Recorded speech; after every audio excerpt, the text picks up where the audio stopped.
এবং বিএসএফ এর পক্ষ থেকে দুঃখ প্রকাশ করা হয়েছে যে বাংলাদেশি জনগণ, আমাদের দেশপ্রেমিক জনগণ আমাদের সাথে আছে এবং বিজিবি আমরা প্রস্তুত আছি সীমান্তে।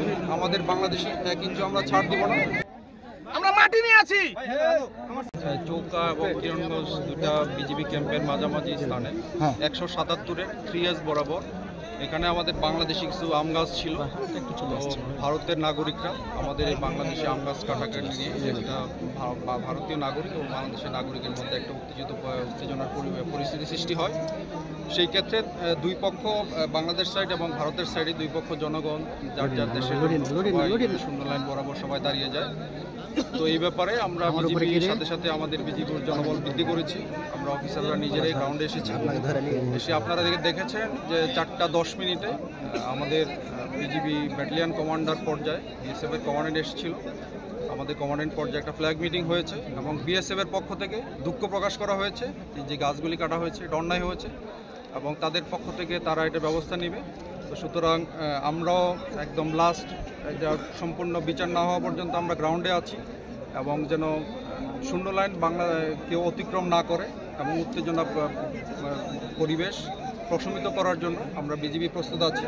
পাশাপাশি আমাদের বিজিবির পাশে আমাদের বাংলাদেশি জনগণ, আমাদের দেশপ্রেমিক জনগণ আমাদের সাথে আছে এবং আমাদের জনগণ আমাদের যেটা নিশ্চয়তা করলো ভবিষ্যতেও আমাদের থাকবে। সুতরাং আপনাদের মাধ্যমে আমি রিকোয়েস্ট করতে চাই, বর্তমানে শূন্য লাইন বরাবর আমাদের জনগণকে দূরে সরে আসার জন্য বিজিবি আমরা দিনরাত প্রস্তুত আছি। আমরা ইনশাল্লাহ যে কোনো পরিস্থিতি আমাদের বিজিবির কন্ট্রোলে আছে।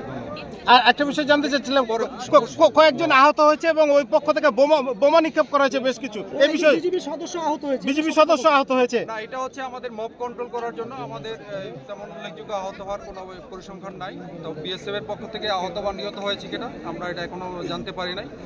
তবে আমরা এটা বিভিন্ন মব কন্ট্রোল করার জন্য ওরা সাউন্ড গ্রেনেড নিক্ষেপ করেছে, যেটা ওরা ইন্টারন্যাশনাল আইন যেটা আছে এটা ভঙ্গ করেছে।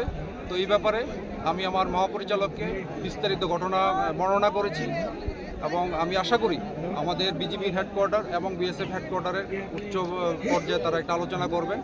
তবে আমি এই এলাকায় এটুকু নিশ্চয়তা করতে চাই, বাংলাদেশি জনগণ এবং বিজিবি আমরা প্রস্তুত আছি সীমান্তে। আমাদের বাংলাদেশি 1 ইঞ্চি আমরা ছাড় দিব না।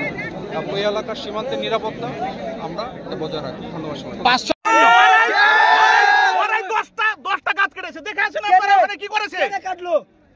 গাছ কেটে ওরাই উস্কে আজকে এটাই করছে। এটা কিছু না, আমরা যেটা দেখতে পাচ্ছি ভারত এটা তাদের আগ্রাসন দেখাচ্ছে। পাথর নিক্ষেপ করছে, টিয়ার তেল নিক্ষেপ করছে। তারা পাথর দিচ্ছে। ভিতরে আসুন না।